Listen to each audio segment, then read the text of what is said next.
computer. Okay, we're recording. All right, super cool. So welcome everybody. This is the 6th of the Light on the Horizon, Fridays for Earth, Unleashing Spiritual Wisdom within the Global Climate Crisis webinar series. That was a mouthful. And you know, these last 5 sessions, I wasn't able to be on the 5th, but they've all been really valuable in some way. And we're happy to be able to put them up on YouTube for people to access at the Light on the Horizon Fridays YouTube channel. And so what we're going to do now is we sort of kick-started this off, bringing the 3 principles, philosophy, psychology, logic to the climate crisis. And now we're going to go to once a month. So we're going to be the last Friday of every month will be our time to meet again, unless there's perhaps a holiday or something comes up that's major, but that's our plan for now, is the last Friday. And we may shift the time back by an hour. So it would be 10 a.m.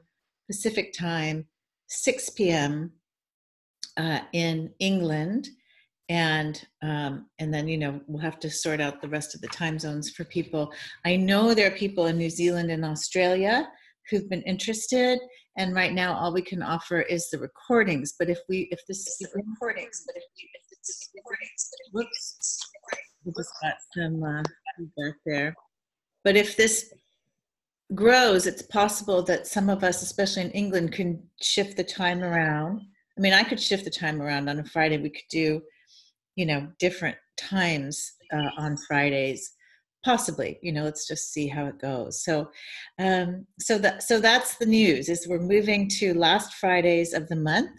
So the next date would be the 30th of August, 10 a.m. Pacific time, 6 p.m. UK time, and then also the 27th, which is a global strike day for climate as well. The 20th and the 27th are global strike days in September.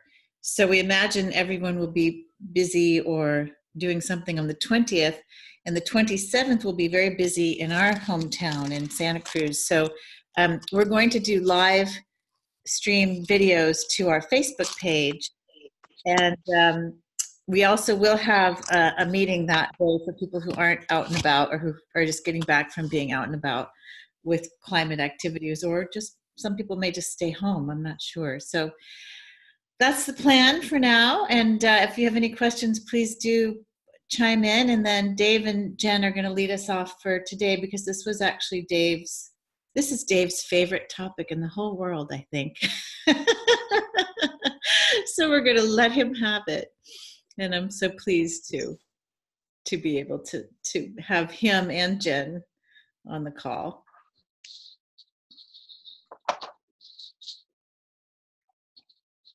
I realised I think it was me that wrote this one, wasn't it? So it kind of leaves me responsible.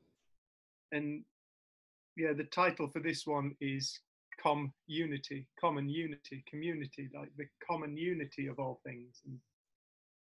And I just wanted to, I think over the last five weeks, I've pretty much prattled on about the same thing, and how this world can only change with a shift in consciousness. And it's something that really gets overlooked, because it's something that's invisible to the majority of people. I know it was totally invisible to me until I realized the power that lies within consciousness and its ability to transform a world. And when I say about an ability to transform a world, I'm talking about the world that I get to experience, the world within myself. And so this came about because I got introduced to the same thing Amy speaks about, and Jen speaks about, and Kimberly speaks about, and Chantal, who is normally online with us, but she isn't on at the moment, but that she normally speaks about as well, which is an understanding of the mind. V, can I just ask you just to mute your thing? Is that all right, lovely? It's just a bit of background noise. That, bro. Thanks for that. And the moment it became apparent to me the power and the magnitude of what the three principles understanding is pointing to, I realized what we have here is something so beautiful to offer the world. And it has gone into things like coaching, it's gone into psychology, it's changed in psychiatry, it's gone into business like Chantal does. We've done a lot of work with refugees. Amy's done a lot of work with communities and all kinds of it. It goes everywhere. But it seems a very bizarre thing that right now is like basically the only time it's like started to come into the environment and the natural world. And it can be really, like I say, it can be so overlooked. This, what the hell has a study or an understanding of the mind got to do with the environment? It can almost be a case of like, let's just kind of fuck that shit off. Just ignore that stuff. We need to concentrate on the matters at hand. But to me, it's so apparent that this is the foundational cause of everything that goes on in the world. The foundational, what we have is an understanding of the foundation, the absolute ground zero, the building block of why the world looks and sits as it does in this very present moment. And so to get to that point, it has to be a beautiful starting point, it has to be the starting point. So Jen and I would just like to share with you some things that have really made sense to us, that we've come to understand about life, about the world, about our common unity, this community of life with all our, sounds hippie, but other brothers and sisters of all different species and genuses and kingdoms and phylums around the planet. The other organisms that share this planet that we get to live alongside and they get to live alongside us, that as much as we didn't invent ourselves as human beings, they didn't invent themselves either, but are commonly found upon this planet. And so there was a day in my life where my life took a dramatic change in direction. And it's beautiful that we're having these conversations, because the environment, the climate, and all the environment issues have always been something that's plagued my soul. It's from a very young age I struggled and burnt under the pain of the concepts and ideas that I was dreaming up within my mind about the future of this planet.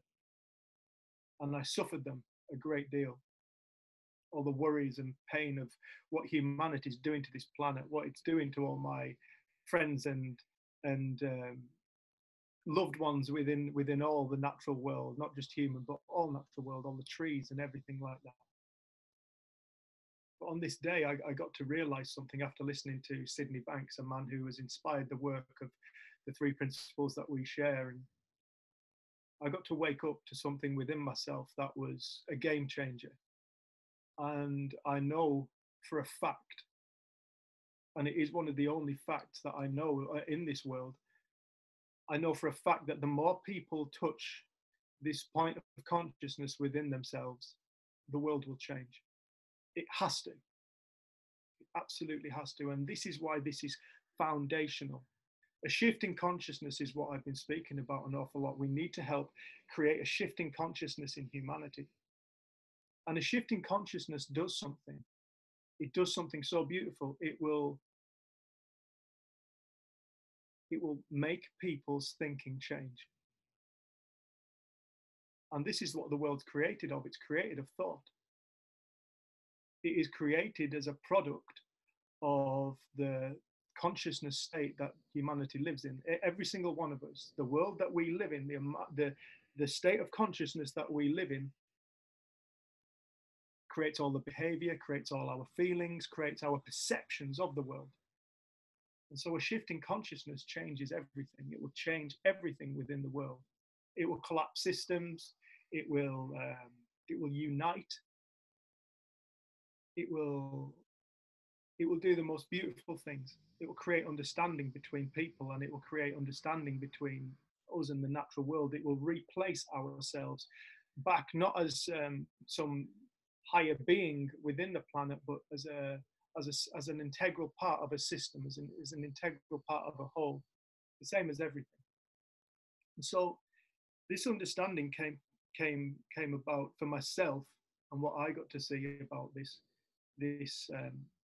this consciousness stuff on this day was a day that I woke up and recognized that there is no reality that I can possibly perceive outside of consciousness.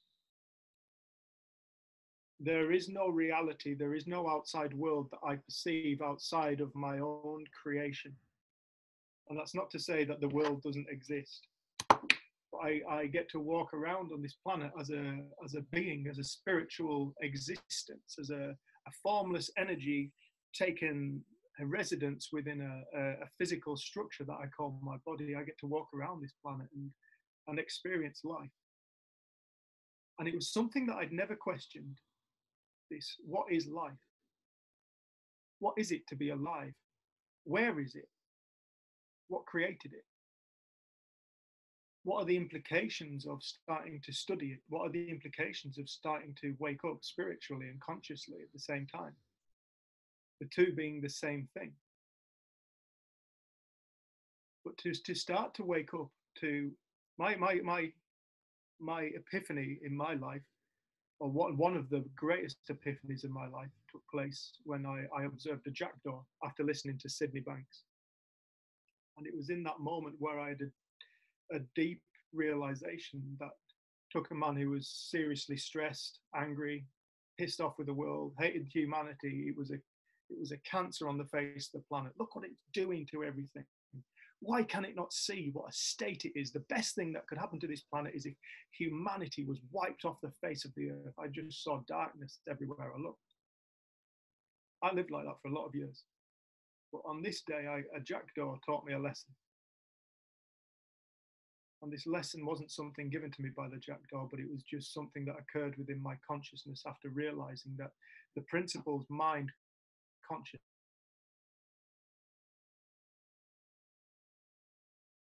just think we understand.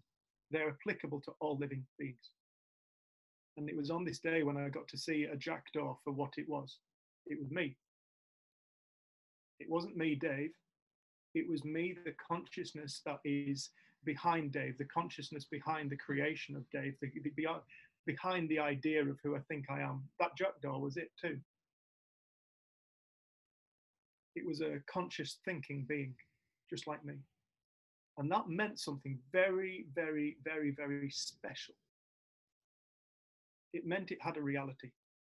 It meant it got to have an experience of life, just like I do. It gets to have the highs and the lows. It has feelings, it has thoughts, just like I do. Anybody who knows anything about the COVID world will know that many crows pair for life. They mate up for life. They experience love, they experience fear. And I feel like one of the greatest disservices that humanity ever did to the natural world was to say that never put human emotions onto animals or other species.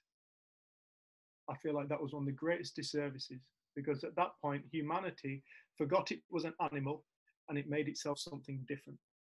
It took itself away from the animal kingdom and it made itself something greater than. And everything else is just working on instinct. A thing that I often hear, working on instinct.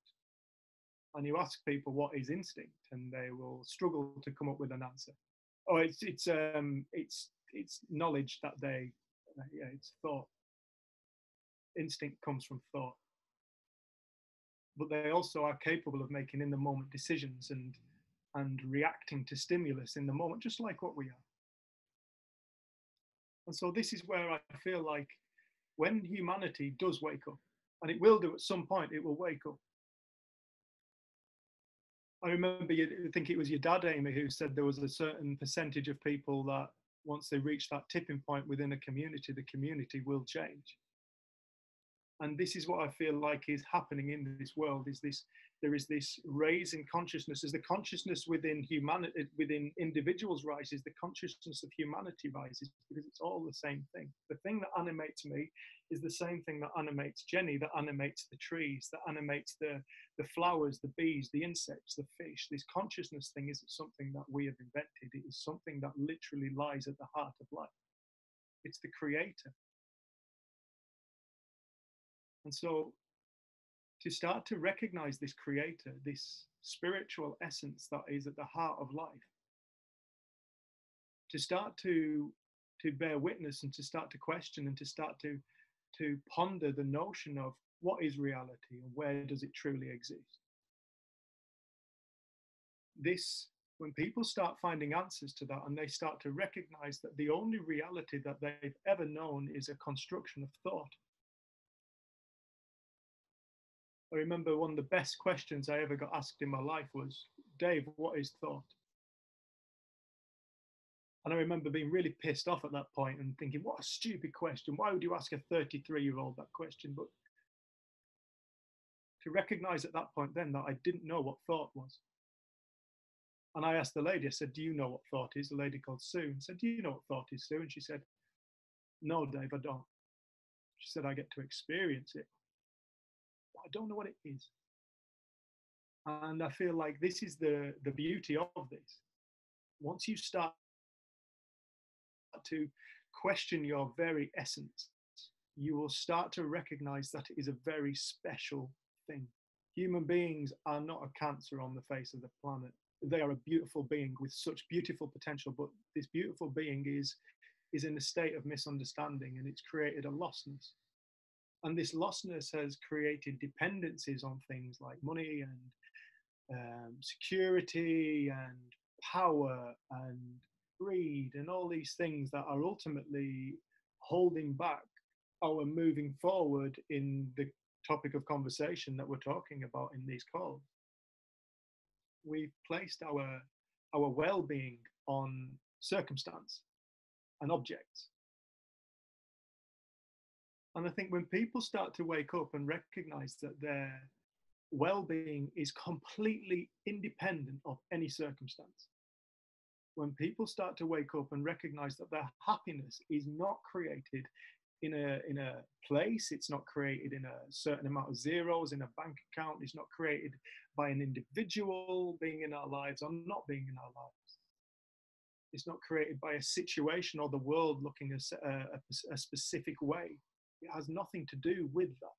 The only thing that gets in the way of us experiencing our well-being is thought, our belief system, our ideas that no longer look like thought, they look like reality. And so I think when people start to wake up and realize that the reality that they perceive isn't a truth, it is a construction of thought. If it was truth, everybody would experience it. If it was truth, everybody would look at the same thing and experience the same experience. But we know for a fact that people don't. This is why arguments are created, why people vote for different political parties, why 50% of the UK votes for exit Europe, why 50% don't, and why half of Scotland wants to leave the UK and the other half doesn't, and because everybody thinks differently. But everybody's reality looks real to them. I know that my reality looks so real to me, I would never have questioned it had it not that I've been introduced to this conversation. But to start to question it and to start to get answers and to start to find truth not being what I perceive, but the fact that I perceive, the fact of the state of consciousness that all things are.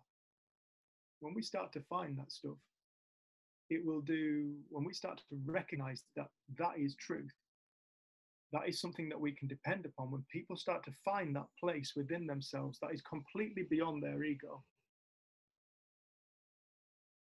this world will change in a way that we cannot possibly foresee.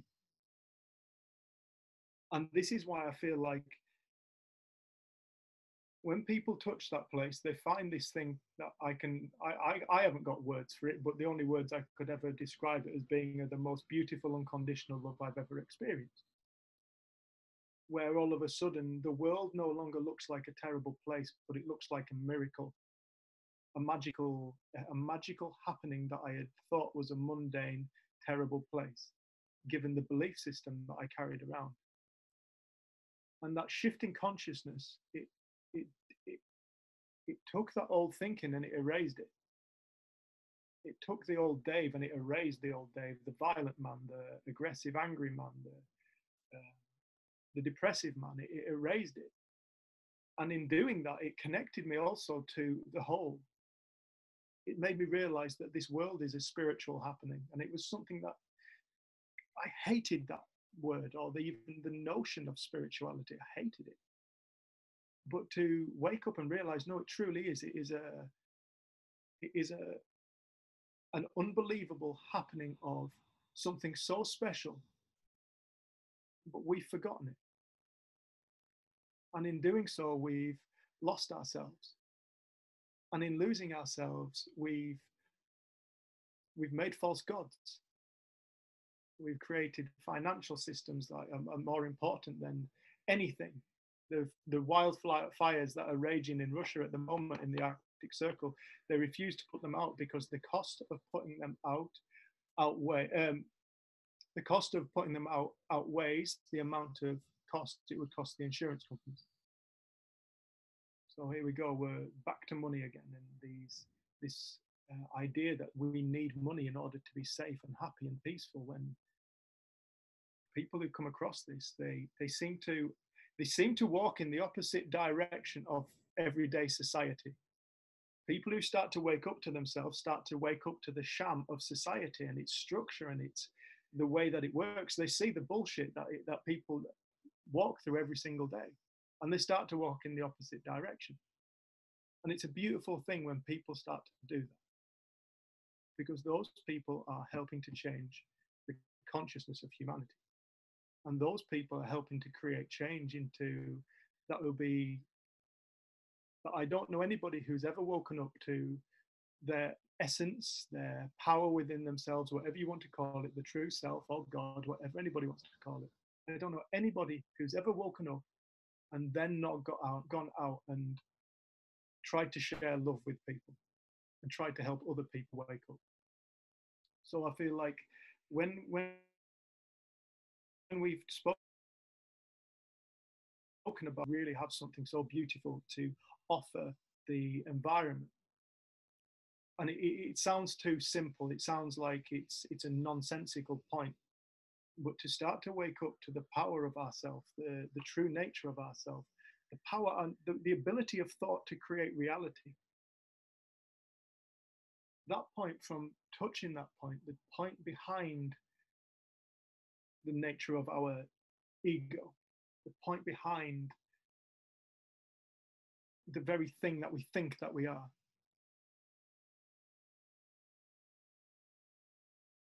When people start to wake up to that, it will be devastating for this system that is holding the world back at the moment. And yes, Amy, a jackdaw is a type of crow, small crow.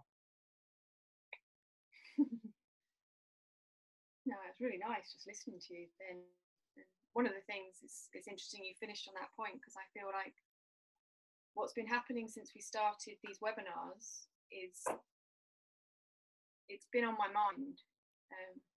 What I can do to help, what I can do to change, and it's been held in such a different way. It hasn't felt urgent, and the amount of shifts that kind of happened over the last 6 weeks in terms of how we're living and how powerful we actually are. Because sometimes it can feel like, what's the point? What's the point in me doing more of that? Like, and we can sometimes look at the information that's out there and almost feel helpless. And what's the point? But I feel like that power that you start to feel within yourself when you touch that place, it doesn't move us to sit back and say, oh, it's all perfect, it's all fine, it's all beautiful. It feels like you touch something within you that is connected to this wisdom or this intelligence. Like, and now what? How do I move? What do I do? But it's from a very different place. And I think it's so easy to get lost in it. And I was just saying, when we were speaking to Amy and Kim before, like, it was incredible. I think it was yesterday to have on BBC News and the ITV News this conversation, speaking to people, like highlighting things, telling people, like, it's being brought to light, and I feel like the work of Extinction Rebellion and Greta, like one child, what she has started, and I think it can feel like so overwhelming sometimes in this world, and when we hear scientists saying these things, and it can just almost feel like the doom. But then you see this child who's like, no, I'm going to make a stand and I'm going to do what I can. And I think there's something in that that is inspiring people all around the world now. And I feel like to have it on the mainstream news, I don't think I've heard that kind of exposure to this conversation on mainstream news before. And I don't know, I feel like there's this momentum at the moment, and that momentum and that shift, like I have no idea what's possible within consciousness. And I think that's something that starting to connect and starting to see beauty, and the conversations we've been having and the people we've been meeting, and the kind of community that started from Amy sending me a text kind of almost in a bit of despair, like, you know, we've got this beautiful community that's helped so many people, but hang on, why are we not addressing this community outside of being human? And like that one text, I was like, right, well, what can we do? And then, you know, these conversations have started, and it has been a bit of a time commitment for us, but we've all said we want to continue it in some way, because it feels like it's the only thing that we can do. It feels like this, it doesn't feel like I have to, but it's almost like it's the only thing that makes sense. And the more people we meet and the more conversations and the more that we can shed light on things, but from that place of love and the fact that there is something we can do. We're not powerless. I feel like that is how the change happens. And I feel like just the shift that's happened since we started these calls in the last 6 weeks within our lives, and then what I've seen in terms of conversations and meeting people, it's like the more people that can be exposed to this conversation, and also then what? Taking it out of being like a human psychology to this spiritual nature, this connection to all things. I don't know, I feel hopeful for the power of that. And I don't know how that looks, but I feel inspired, and that I'm not this one person having this stuff on my mind. There's people all around the world now wanting to come together. And we know how powerful communities can be when they come together. And I think I used the example of South Africa when they had a certain amount of water left and they had day zero. Everyone pulled together and made changes, big changes, and sacrificed different things from their lives. And they pushed it back to the point where then they did get rain and the reservoirs started filling up. But it's almost like I don't want us to have to be pushed to that point. It's like, what if we all came together now, like before that point? And, you know, some may say we're already at that point. So what can happen now when we come together? What can come from consciousness? What insight, what new idea, what can we do?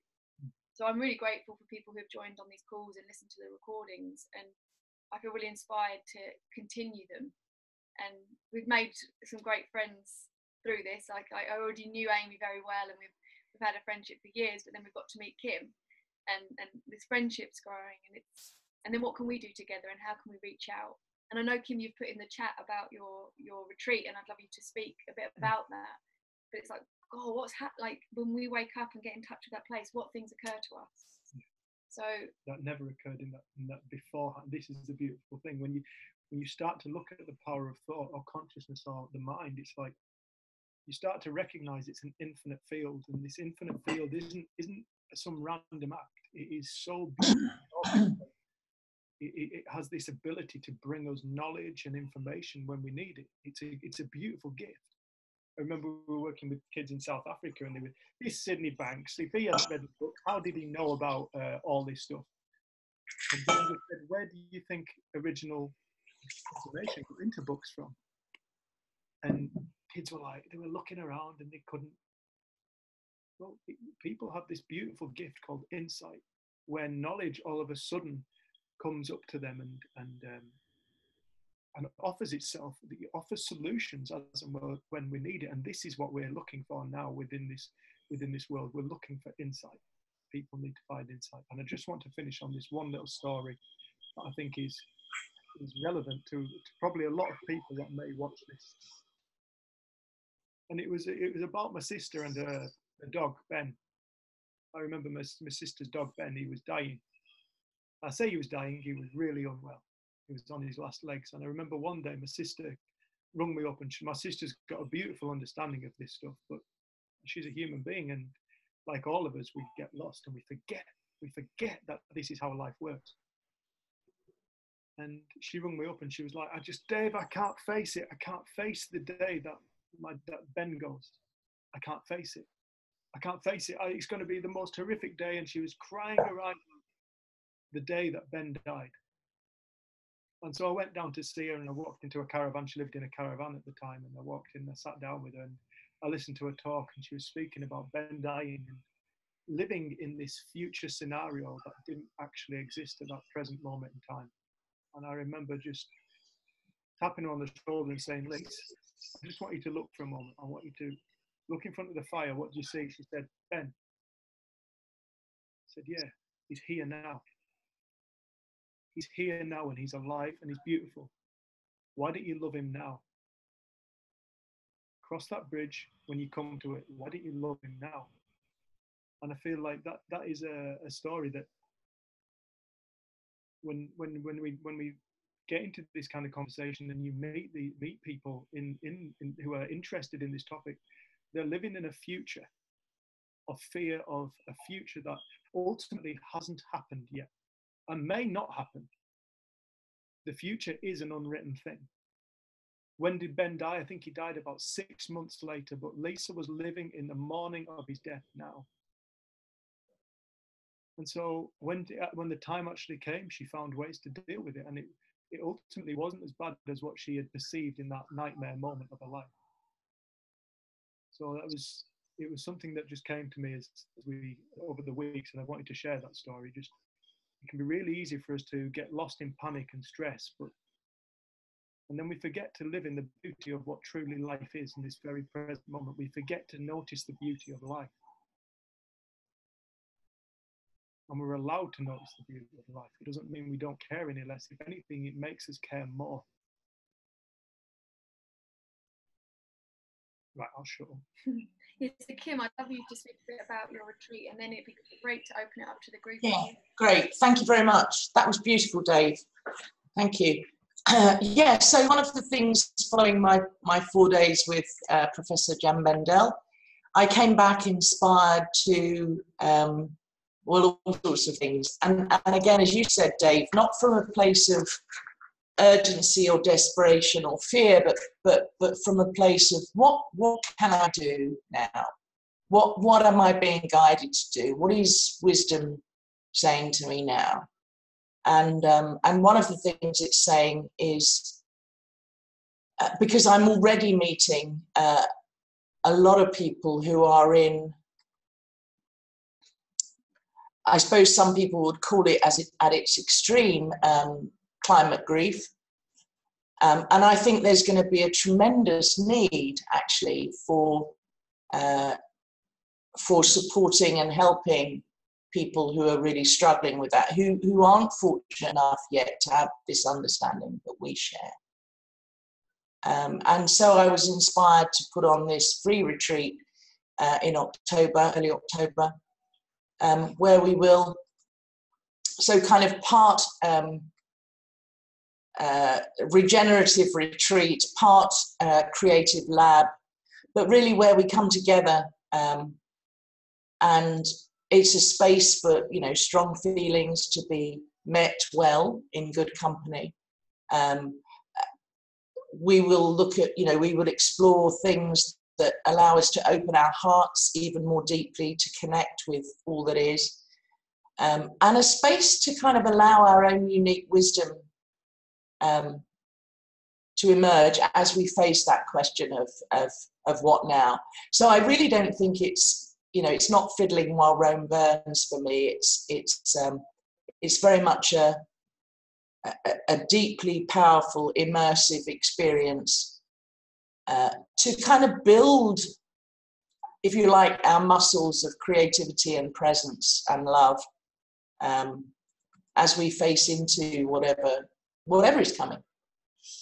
So I just wanted to mention it here because even, you know, people who are watching the recording, if you're in the UK or you plan to be in the UK, it's completely free. And I'm excited about that. And just to say, in terms of the kind of the coaching and the counselling and the climate grief stuff, I was plugged into a lot of the studies that the UK government have been doing, and the US government, incidentally, Amy. But they already realise how much of this there's going to be, and they're struggling to know how to cope with it. So I think, as we said right at the beginning of this call, there's a really great opportunity to offer ourselves as at least part of the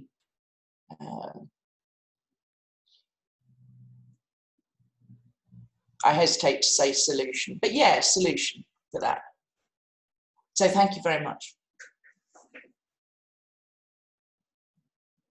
We'll be there if we can. We're going to try and get there to that. Brilliant, thank you.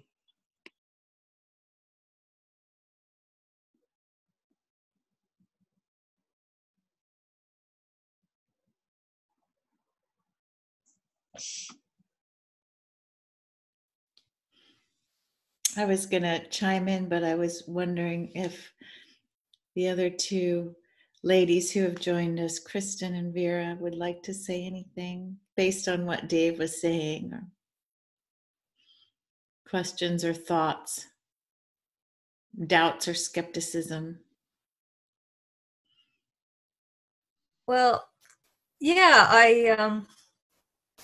I just want to thank everyone here and thank Amy and Jen and Dave for making these happen. I just discovered Amy's link last night, so I wasn't aware of the last 5 weeks, but I was just very, very excited to see that it was happening. And Amy, you are actually the source of my discovering the Sydney Banks and the understanding of the 3 principles through your radio podcast that on the front porch.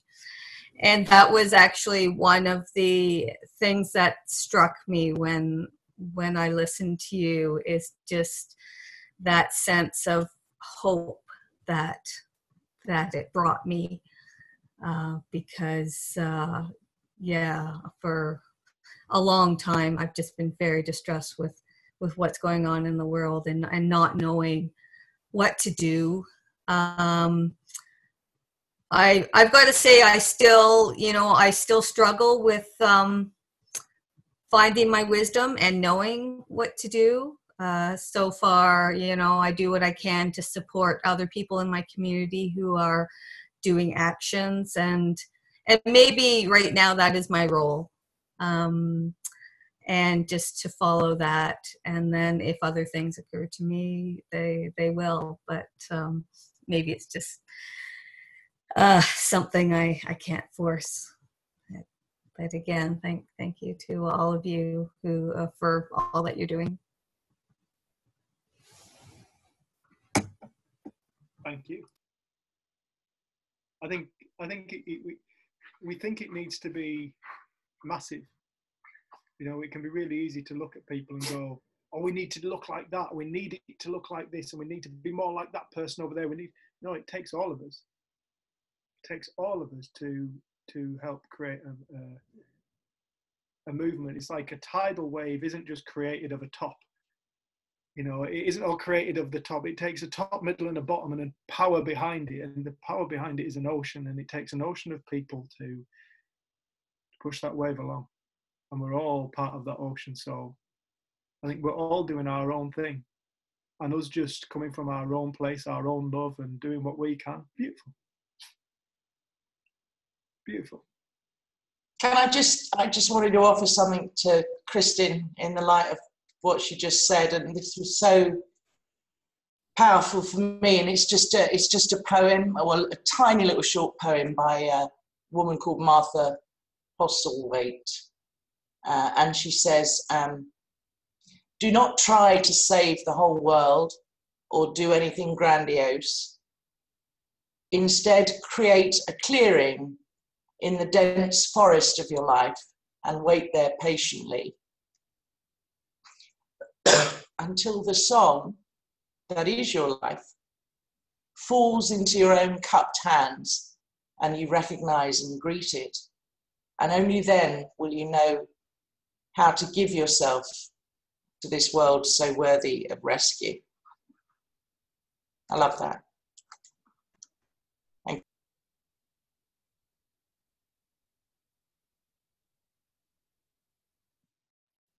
you. Vera, is your sound working to a point where you can chime in if you'd like to, or you can take a pass? No, I think it's working, is it? Sounds good. Yeah. Here's a bell. Cool. Great.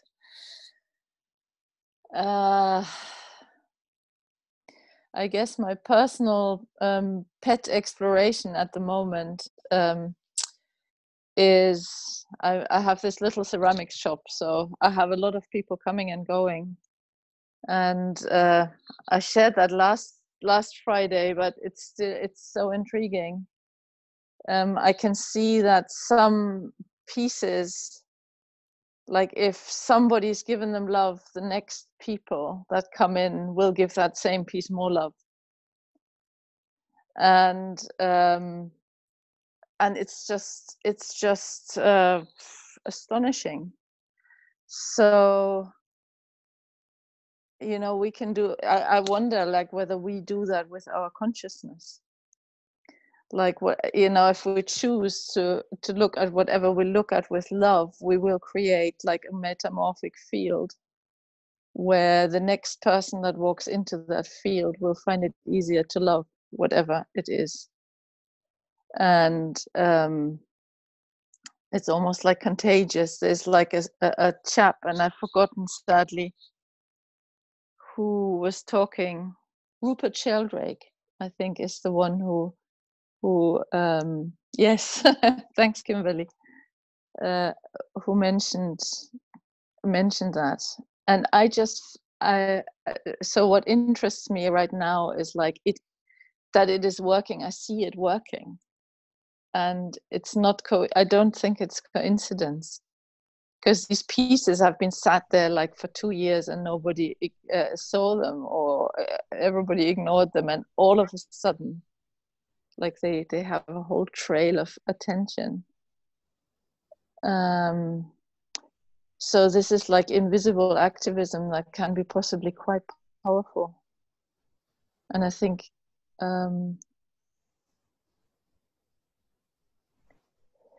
yeah, I mean, I totally resonate with what Dave said. This I'm actually, you know, I guess I have a tendency to go up into my mind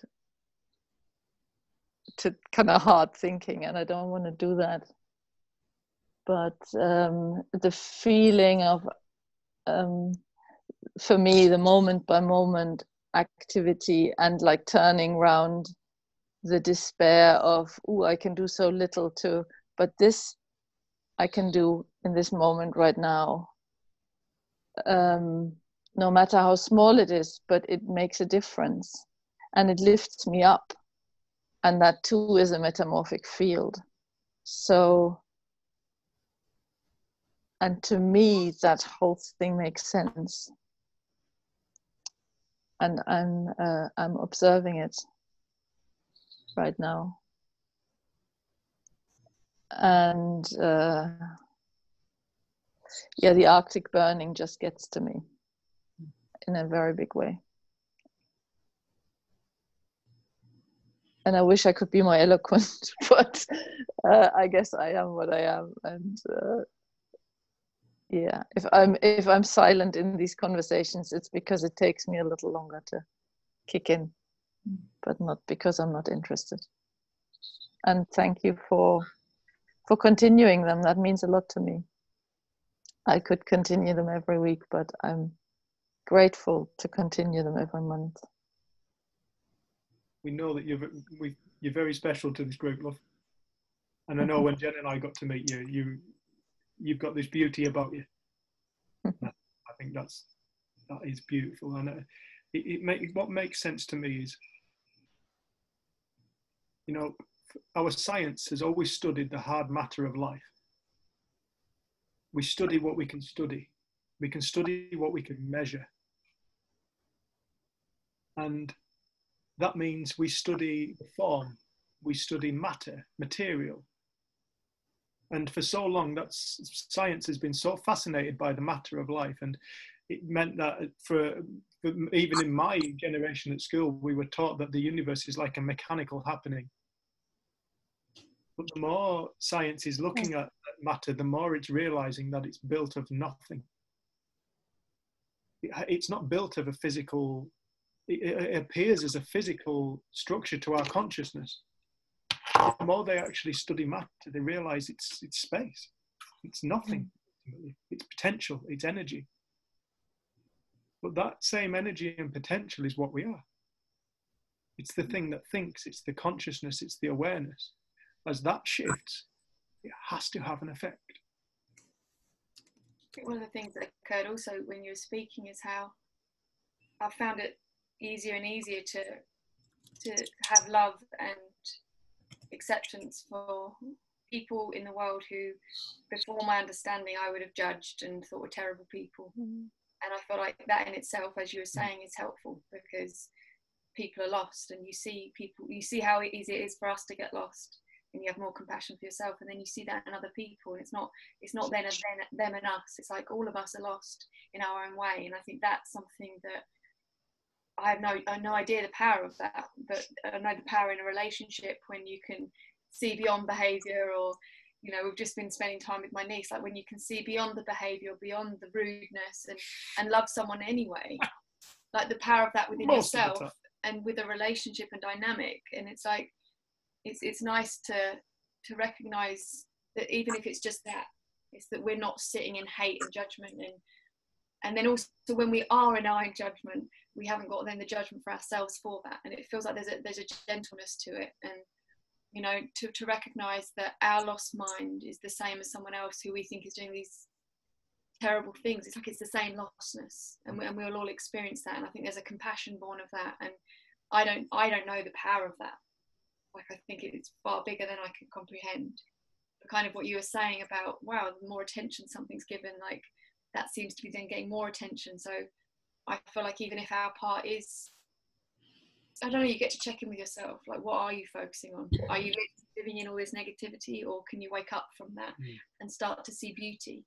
Because it's exactly where we want to put our attention, and what do we want to grow. And it doesn't, then we're not moved to action, but it feels like a very different come from than how I used to be before I understood anything about the nature of my own mind and consciousness. So I think that the come from with this in itself is powerful. And then what might come in terms of insight or wisdom or action, I have no idea. But it feels like, even if it doesn't seem like there's outwardly action, just an inner peace more of the time, I feel like is very powerful. Go ahead. I wonder if if that attitude of love towards nature spreads, it actually precipitates the healing that's necessary for so many damaged places. And so it's like a both ways thing. It heals us, and it heals what we're looking at. You know, I think that came up. Am I muted? Can you hear me? Yeah? No? Yes.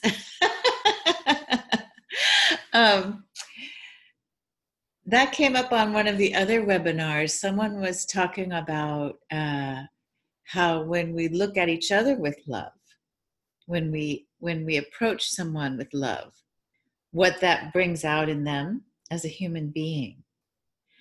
And, you know, of course, if they're receptive at all, they resonate, right? And something comes out from them that is love also.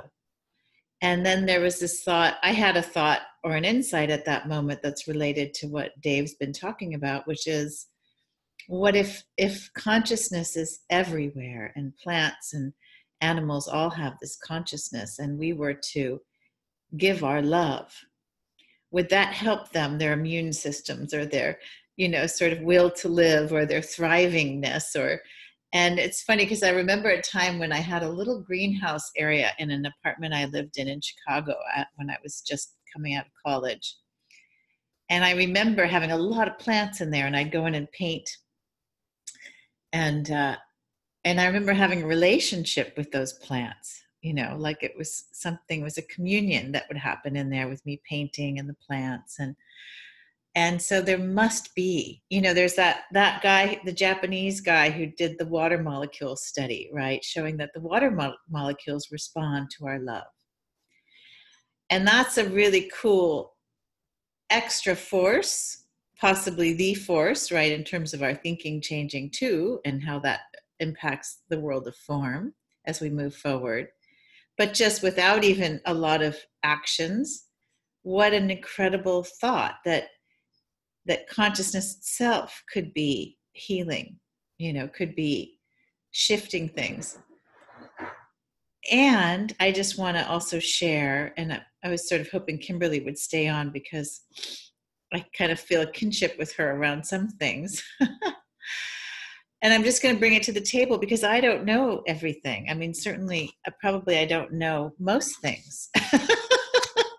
Just, the older I get, the less I know. And I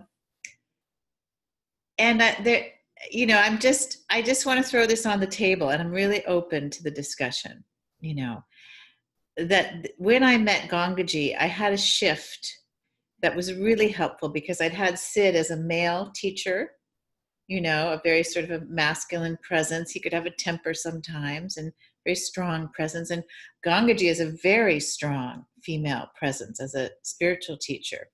But it was important for me to see that also in action, the female spiritual, flow, the channel there. And she brought things to the table that I had not received or found in the principles community. I'm not saying they're not there.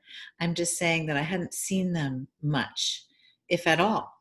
And one of those things was a consciousness of global events, like more, like just she reads 3 newspapers every morning, for example.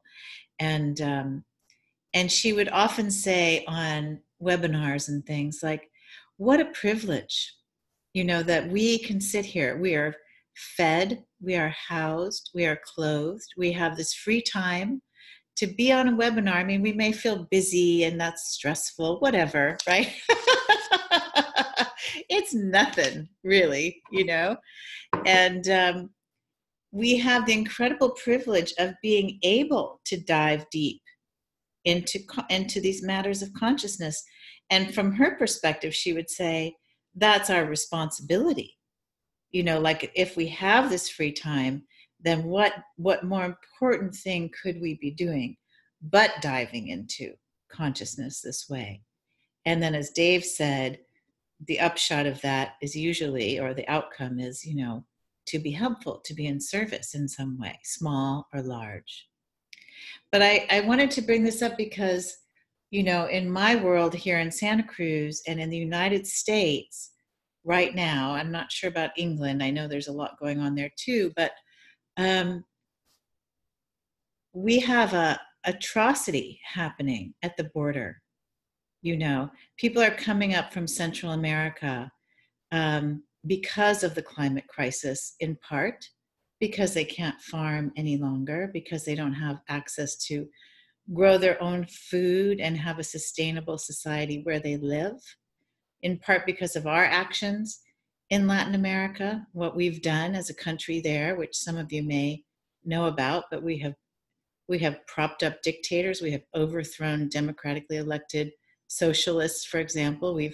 We have just been a complete disaster for Latin America. And now they're coming up here and we are putting them in situations that are completely out of control in terms of humanity. There is a no hugging policy enforced by the Immigration and Naturalization Service here, or ICE.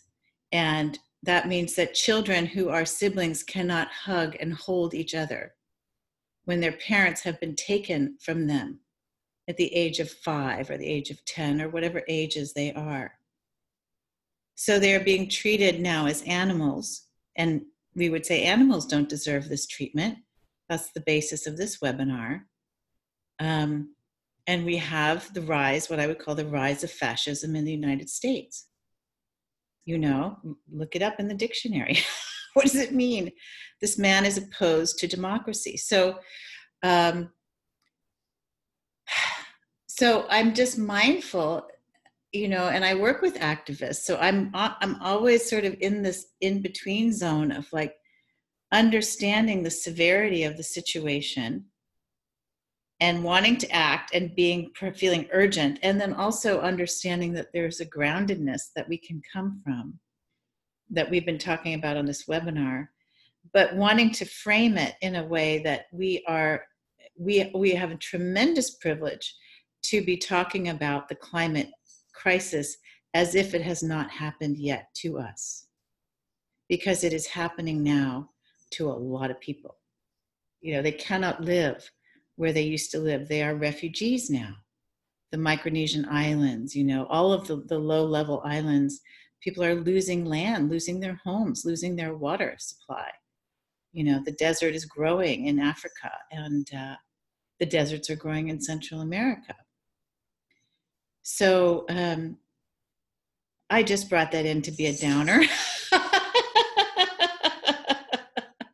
What I'm trying to say is, like, there was something about Gangaji and her speaking to these issues, not ignoring them and not freaking out about them either, but just being very clear.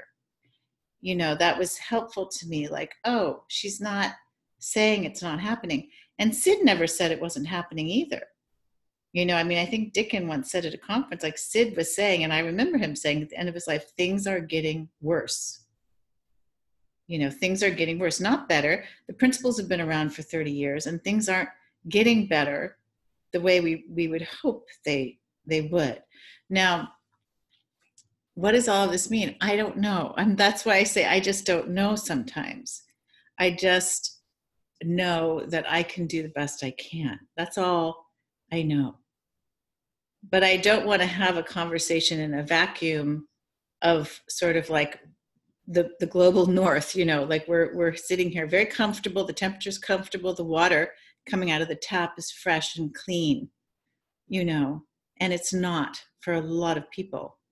I don't know what's happening in Chennai anymore. They had no water. I think that's 10 million people. So it's something that I've been really grappling with, because for 25 years, I decided only to work on consciousness. In fact, the one thing I did was on that radio show, I brought in an ocean scientist who talked about ocean acidification on the front porch. That was the one show where I sort of departed. And there was a reason for that, because I think I've always been like, how do we, like, I don't think, and I'm not saying that Dave or anyone believes this, I've seen it in the principles community or in spiritual communities in general, frankly, where it's all about just like, let's just raise consciousness. Well, we've been doing that for 30 years, 40 years, 100 years. When was Jesus born? When was Buddha born, right? They all had the same thing to say. So I wonder sometimes if consciousness isn't, like, I just feel like it's time to mix the form in, like, you know, mix it in. And I guess that's what we're doing here, is like, consciousness is elevated enough. That's my assumption, that people would prefer to save the planet. You know, like just now with whatever level of insecurity they have. And so I'm feeling like that info is important. And when we mix it with the principles, then people can act appropriately with wisdom, you know, and not freaking out, because to tell you the truth, there's a lot of freaking out going on. I see it. And sometimes I do freak out. I mean, I have kids. I'm like, wow, you know, what the hell? And yet I'm not, I still feel okay. But I think I wanted to bring it up because Dave, you were talking about like, you know, and thinking about the future. And I just want to say, like, some people are experiencing the climate crisis in a very impactful way right now. And so there is that. I just wanted to throw that in. And I'm happy to hear what people have to say about all of that, you know. One of the only thing that occurred to me is like, I guess a shift in consciousness means insight, and we know people can't change unless they have insight. And I've had so many conversations with people, even my niece actually, she's wanting to get acrylic nails, and I was just saying, well, you do know that actually they're really bad for the environment, and just had some conversations. And it's almost like there's this almost culture of self-obsession, and it doesn't matter, and we are in a very privileged place. And it seems like, how do you engage people to recognize that it's here now? Like, there is stuff happening. It's like we're so far removed.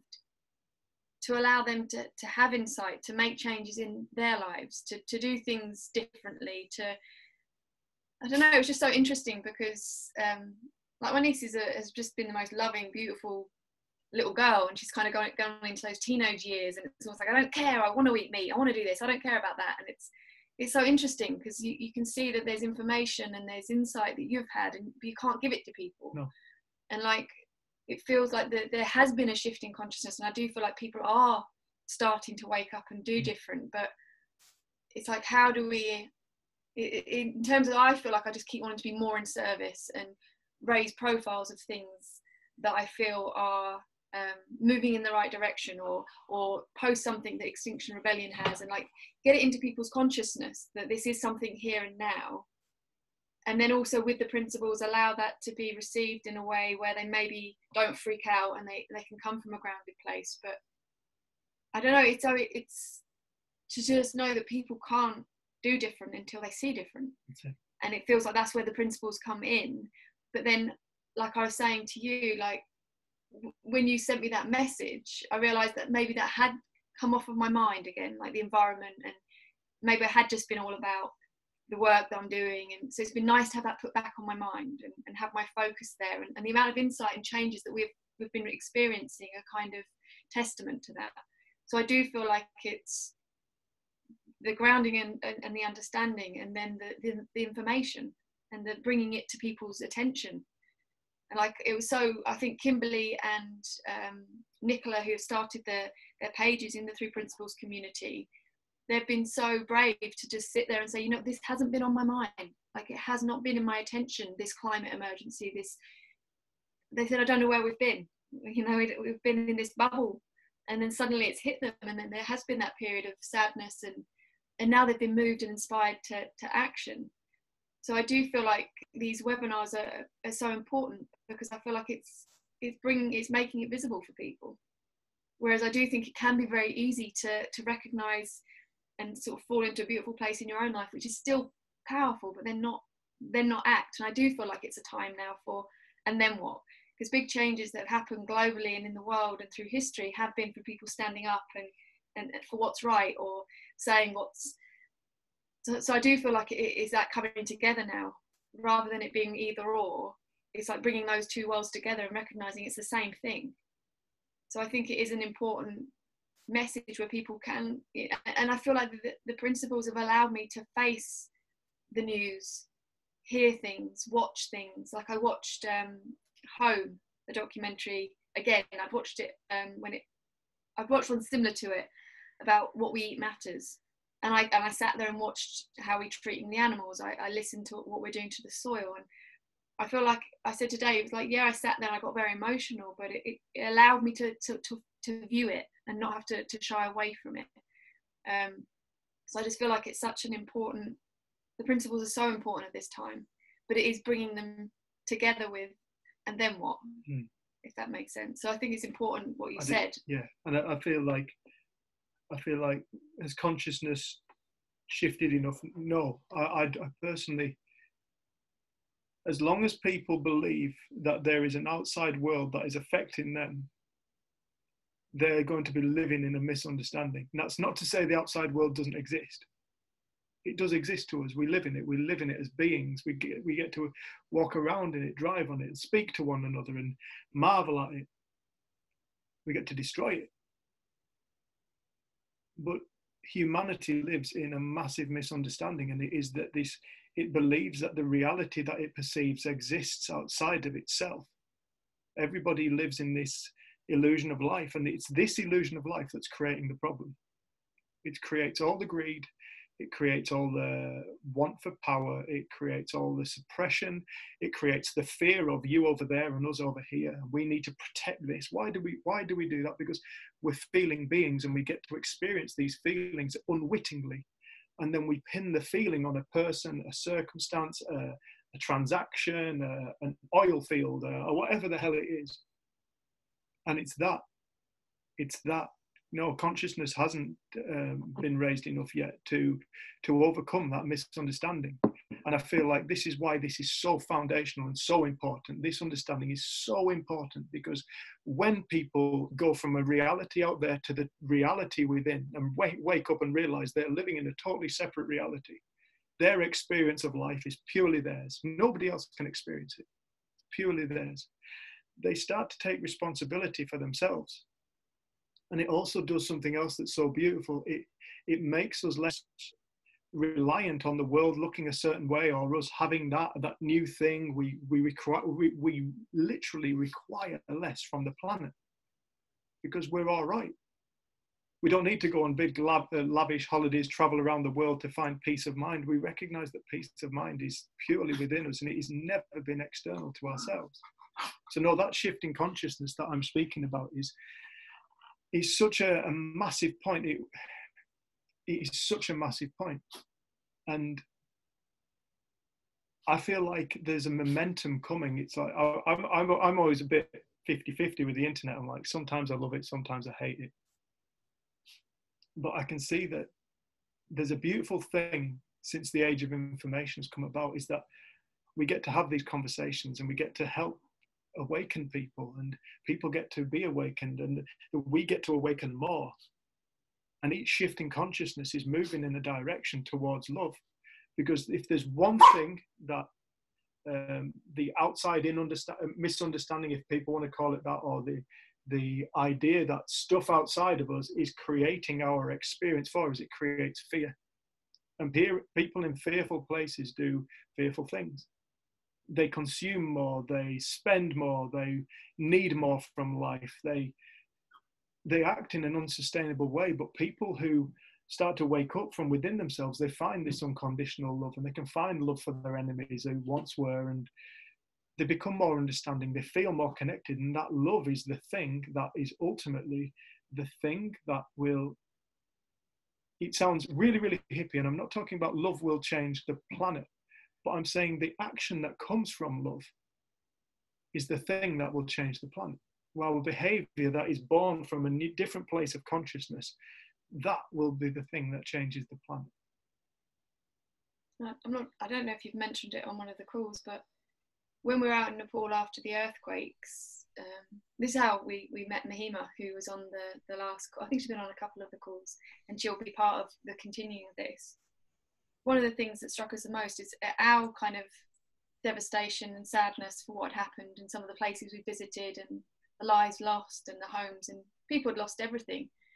But when you tried to give them £400 worth of outdoor gear that had been donated to us, and the average wage is $2 a day, there was just a man there in these little makeshift tent with loads of pallets for beds, and we're trying to tell him, this is loads of money, take this stuff, sell it. And he just put his hand on his heart, and he just said, we've got everything we need. And I think that man seemed to have more peace with what happened, and, you know, than us. We were almost devastated and like overcome by the sadness of it all. But it was recognizing that he'd found something within himself that I grew in respect for, in terms of resilience and what is inside of us. And I'm sure there are people who have experienced some of the most awful things that have touched that place. And then there'll be people in deep panic and in deep sadness and all of it. But it was a wake up for me, because I realised I can get so lost in my own story and my own sadness and grief about what's happened to others. and I forget that they also have that space within them. And it's not ignoring, and it's not kind of saying it doesn't exist, but it's like, it does feel like the more love that I can find for things as they are, it feels like the more action I'm drawn to. And that man really showed me a lot about how conditions, just, yeah, how conditional I am in my life and what I think I need to be okay. And he kind of made me realize that a simpler, I could live much simpler than I do. I don't need as much as I think I do. So he was an incredible inspiration to me, just in terms of his recognition of it, seeing that place that can't be touched by this world of form. And he just inspired me to want to serve more. And yeah.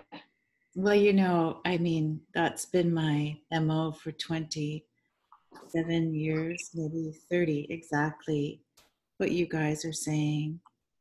And I think that the key, though, for me is this merging that we're doing, because I lived in a beautiful world, you know, also. I mean, you know, I've had my ups and downs, but, you know, I've got, you know, just a beautiful world around me, beautiful house, beautiful garden. And it wasn't until I got the information too that I became active, that I was able to use the grounding that I have to actually move out into the world. And now, you know, as you know, I've become very active, and to stay sane within that activism and to build in the regenerative piece as well. So I don't know. I sometimes feel like it's a bit of a race to the finish line now. We don't know. We honestly don't know whether we'll have enough consciousness and enough activism to solve these problems or not. And that's another piece of being in the unknown, you know, about it all, and not really not knowing, but only knowing what looks like, what makes sense for us to do, each one of us. So I think I'm just speaking up because there's something that I have seen in the past where people are like, all good. They really are colleagues of ours, beautiful people who have a tremendous amount of understanding, and including myself, who don't understand the impacts of eating beef or flan. Like, there's just no consciousness of that. So if we don't bring that also to the fore, then people can go around just in ignorance, really, just in ignorance. But the other thing I wanted to bring out in what you were saying, Jen, about like, I just wanted to highlight that, because I don't know if we've talked about it on these webinars, is this sense of it's too much for me. Like, I can't watch that. I can't go there. I can't see that. And that's where I think the principles really can help, because if we can help people understand that okayness, you know, that's regardless of we might not survive, you know, that might be true. I honestly don't know, because people didn't think Hitler could exist and do what he did, but it wasn't helpful to just say, oh, it's all good, right? It was happening. And people had to find their inner resources, even inside those concentration camps, you know. So, so how do we help people face the facts and stay grounded and in love? And that's, I mean, maybe it's obvious because that's what we're doing here. But I know for me, just personally, there can be this complete sense of overwhelm from time to time. But just knowing that that is my thinking, you know, and that honestly, there are kids at the border for sure, and maybe I should be down there, but it's not occurring to me right now to go. Others are going. I mean, there's great groups of people here who are running down to the border, and they're doing like vigils and marches and standing at the gates and sending love and holding up messages of love to those kids, you know. But yeah, it's so key to just, okay, this is what's mine to do. This is what I guess Kimberly was talking about, sitting in the middle of the forest with your hands open, and what is mine to do, you know, and being okay with that. This is just it. And it doesn't have to be all this other stuff. Also, I can let that alone. Anyway, blah, blah, blah. Anyone else? We've got 10 minutes, but we don't have to go to the end.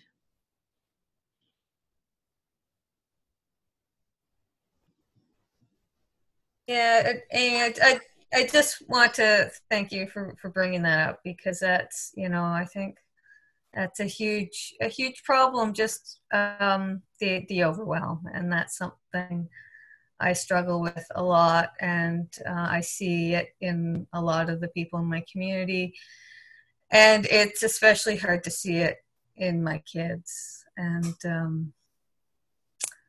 yeah, my oldest son is he's almost 15, and actually it's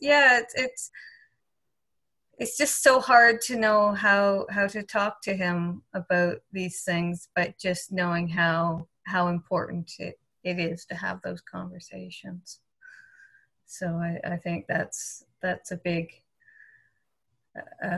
thing on my mind right now, is just yeah, the next generation, and how to help them, how to support them, and you know, hopefully they don't get into the overwhelm and the well, why bother, and there is a lot of that. So yeah. When Amy and I first started having a chat about this, I was speaking about the overwhelm that I used to experience. I still can from time to time. But it was, she said, well, how did you stop the overwhelm? What happened? Or I can't remember who came, but how was it? What happened? And I thought back, and I remembered realizing I don't know. Like Amy has been speaking about over and over today, it seems like to know is the most powerful place. They say knowledge is power, but that's not always necessarily true. To me, the most powerful place I can find myself in is a place of not knowing. And I keep coming back to that. I never realized, it was one day I was speaking with a friend about, I really want this lad to understand the principles, but he'll never listen. And my friend just turned around to me and she said, you don't know anything. I remember it hit me right there, just bang. I live in a world of thought. It looks real to me. I dream up scenarios and they look real. I dream up nightmares and they look real. And I undergo the experience that I call my life of that. And to keep coming back to this, I don't know. The moment I realize it truly and I really see it, no, I don't know. I don't know. I have never known what the future holds. I've never known what we're capable of. Humanity is only just starting to wake up to the nature of its own reality. It's such a basic thing. We think we're so enlightened at the moment, humanity. No, we've got a long way to go. But it's like, to keep coming back to this, I do not know, does not make an individual passive. If anything, it allows them to fall out of the space of the intellectual creation that they've formed and into this place of openness where new thought is born, new potential, new insight is gifted. And that's the most powerful place. I think it was Einstein said, we have favored, something paraphrasing now, but we favored the slave over the master. In the Western world, we favored the slave over the master, the intellect. We've put so much emphasis on the intellect. We have to figure it all out. But when we come back to this place of not knowing, we stop trying to figure it out, and beautiful things happen from that place. Insight's born and gifts are received. And I feel like that's where overwhelm's created, is when we think we know something. It's like all worry is an idea of a future that doesn't actually exist yet. And the future is an infinite field of potential. Okay, looks like it's heading in a direction. It looks at this very present moment like it's heading in a direction. But none of us know what direction it might take. And I think the moment we come back to that, I do not know, like I say, it doesn't make you passive. It allows you to be more responsive.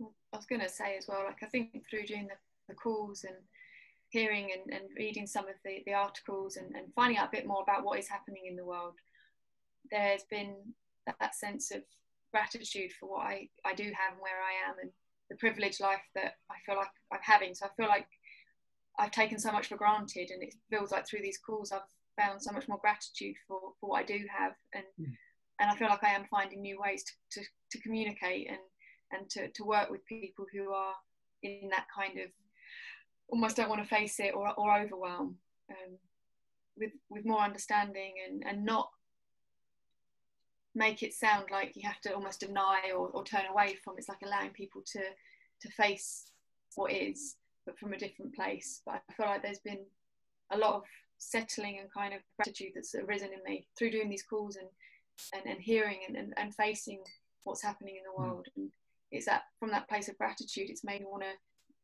do more, and things have been occurring to me, and it's been a really helpful just for myself. Like these calls have been really helpful for myself, and I hope that things will occur to people from them, and we really want to continue, and we want to put ideas out, and you know we've got kind of grand ideas for this. We'll just have to see over the next sort of 6 months or a year what we can bring to it.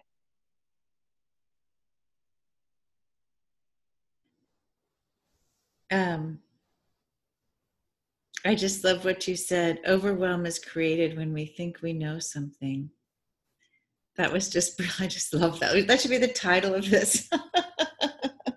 When we don't know, we just don't know. And that is such a rich place. There are times when I can get, when you're in form, whether it's in business or family or working with kids or whatever it is, you can get attached to what's happening, right? Like, are they getting better? Is the business getting better? Is the planet getting better? And I think what the principles have really allowed for me to do is I'll have these moments where it's like I'm stepping back from everything, and it's all this play, right? It's still just a play. And I feel this detachment from everything. And it's funny because I have it's an odd experience because I have this tremendous passion, and ideas are coming to me constantly. I have so many ideas for all these different modes of work that I'm doing right now. And I think they're quite good ideas. Like, I'm like, oh, Amy, that's fucking brilliant. Like this idea for the database of healers. Like, I think that's a brilliant idea. And I'm having more ideas than I can actually actualize, right? And then I can get upset that I don't have 5 of me to do those ideas. But then it's like, yeah, there's this space of I call it detachment, and that sounds cold, right? But it feels beautiful. It feels just like, well, whatever is going to happen is going to happen, And that could be given to the activists now, and the people who are concerned, and the people like to work from there, because then when you're talking to people, you're not coming from that urgency that actually pushes people away, right? Because you're not attached. So the urgency actually makes people like, whoa, I can't even be with you because you're so upset. So, and people have told me, like when I was interviewed on the news for the diet that we did, like, you were very calm. And what we were saying was very strong, but you were very calm. That was good. And this is from a person who's highly critical, actually, and often of me and what I'm doing. So I consider that a real victory, that he said that was good. So anyway, just that calmness, yeah, which I guess we saw in Gandhi and we saw in Martin Luther King. It was that same, like, I know what I'm doing, and I'm taking my orders from above, right? And I don't know what's going to happen down here.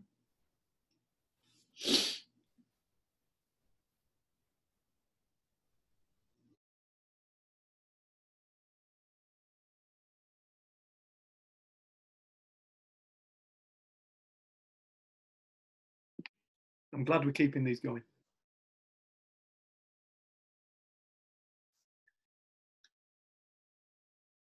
Can't hear you.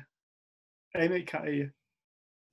No. I was just going to say, yeah, I'm so glad to, and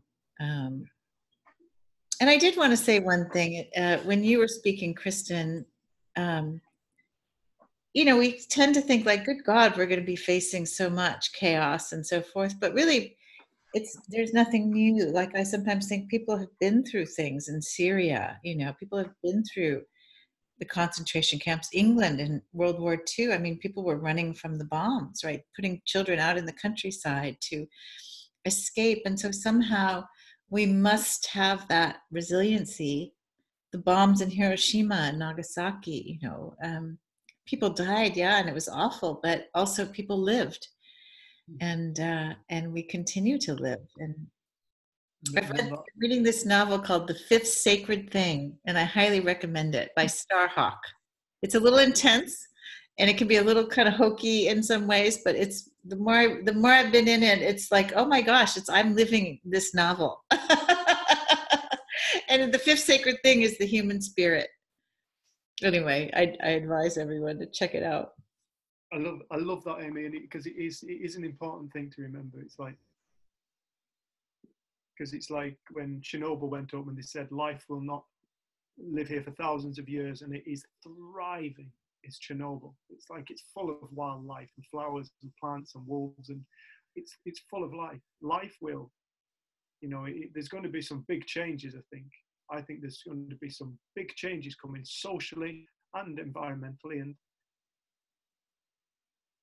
but this massive existence of life is taking place within this universe it's happening now. Do you know what I mean? And it's far greater than our intellect can comprehend. I think I often find the stories that I create before an event are worse than the actual event. And I'm not saying that's going to be true for this, but that's an observation that I have myself. But I think just knowing that, like you say, Amy, it's like when you know that, when you know where your experience is born, it's like, it's such a beautifully grounding gift. Just that one thought, that one memory that comes back. Oh, life doesn't work like this. Just that one memory, you can have it over and over again. Once you've seen it, you can carry it for a lifetime, and it will bring you back down to earth. It will reorientate you. It will put things in place. It will allow you to fall back into the unknown, and it will bring you gifts. No, I'm like I say, I'm really thankful that Amy, thanks for hosting all this and getting this up and running. And I think that I do feel like this is just the beginning of something. I really do. I remember when I started doing my community group, I set off with something like 16 or 17 people. And it reminds me a little bit of this, and I'm hoping it's going in the same direction. Because after the third week of 16, 17 people, third week, I turned up, there's 2 people there. One of them was one of my best mates, and the other one was my dad. And it was a very low point. It was a very low moment in my life. It's like, fucking hell. But then within a couple of months, it was up to 40 people. 40 people were coming, and it was like, I've watched these groups obviously shrunk, but it can grow again. Again, we're back to the unknown. Who knows where this group's going to go, and who knows where this is going to take it. So, but unless we put it out there, like you say, unless it's out there, the information isn't there. People don't know. Yeah. I think it's. I'm not concerned about the numbers. Sid used to say, it's not how many, it's who. It's not Absolutely. who. Yeah. So shall we close it then? And I'm so grateful too, because this is my point of grounding. When I'm out in the world with people who don't know the principles necessarily, then I get to come back here, and I will miss the weekly Fridays. But if we feel that momentum gaining, we may go back to weekly or every other week. Dave, that was one of your thoughts. So can you two stay for a minute just to talk about the follow-up things, and lots of love to all. Thank you for being here. Thank you so much. See you at the end of the month. All right. Bye. Bye-bye. Take care. Bye.